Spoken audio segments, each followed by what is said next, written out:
Opera is not merely a spectacle, it's a journey, a test of endurance, a celebration of artistry, and, at its finest, a communion between the singers and the audience.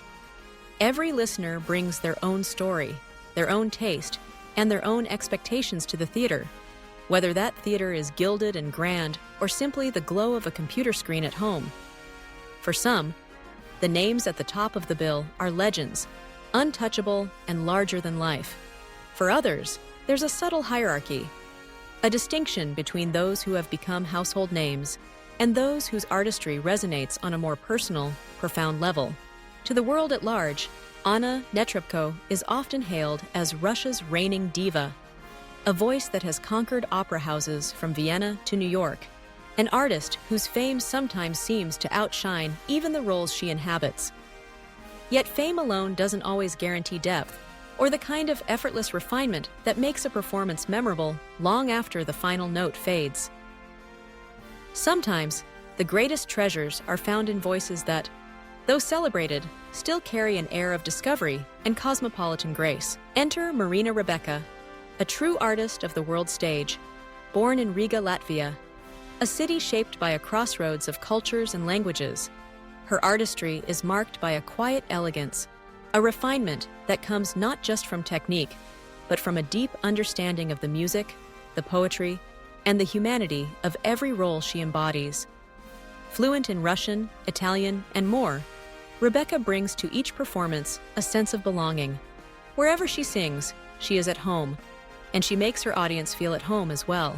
It was with this anticipation that I sat down to watch Bellini's Norma, streamed from the legendary stage of La Scala. The first attempt, however, was less than triumphant. Fresh out of the hospital, still in recovery, I hoped the music would carry me away. But the body has its own plans. As the first act unfolded, the sacred druids gathering in moonlit groves, the tension between priestess and lover building, I felt myself drifting, lulled by Bellini's long, arching phrases. Somewhere between the solemn chorus and the gentle rustle of leaves in the orchestra, sleep claimed me. I awoke in the gray dawn, momentarily disoriented, half convinced that the opera had come and gone while I dreamed. Returning to Norma with a clearer head and a stronger body, I was determined to see it through. This time, I watched not on a cramped phone screen, but on a proper computer, a small but meaningful victory. From the first notes, Marina Rebeka's presence was undeniable. She was radiant, not just in costume, but in every gesture, every phrase. She brought to the title role a sense of dignity and vulnerability, her voice soaring in the infamous Casta Diva, her legato as smooth and supple as silk.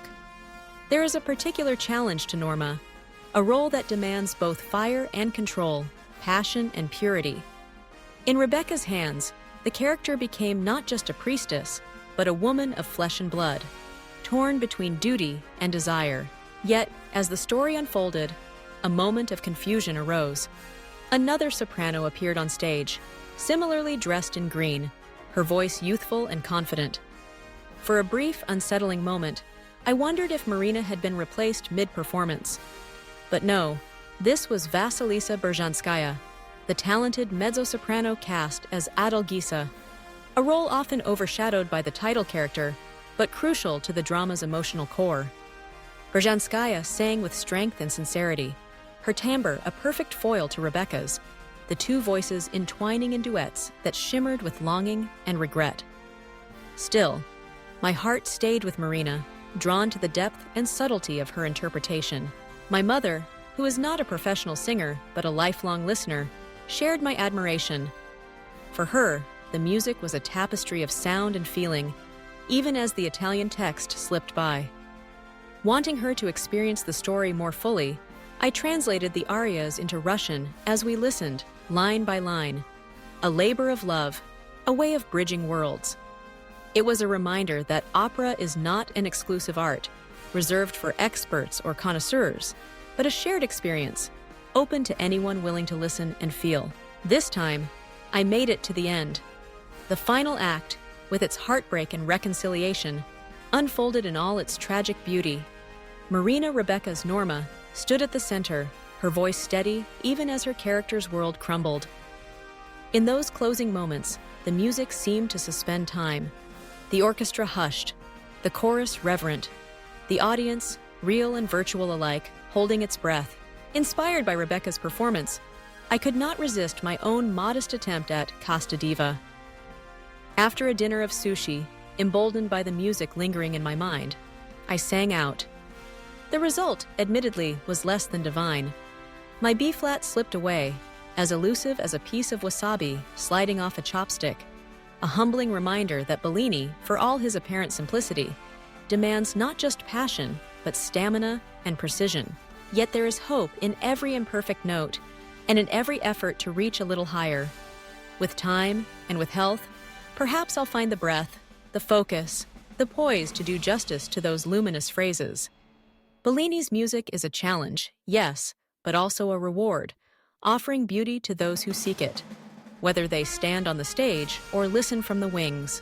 In the end, what remains is the memory of Marina Rebecca's artistry, the way she shaped each note, the way she inhabited each silence, the way her voice lingered in the air long after the curtain fell. She reminded me that opera, at its best, is not about grand gestures or famous names, but about connection, between singer and song, between artist and audience, between one heart and another.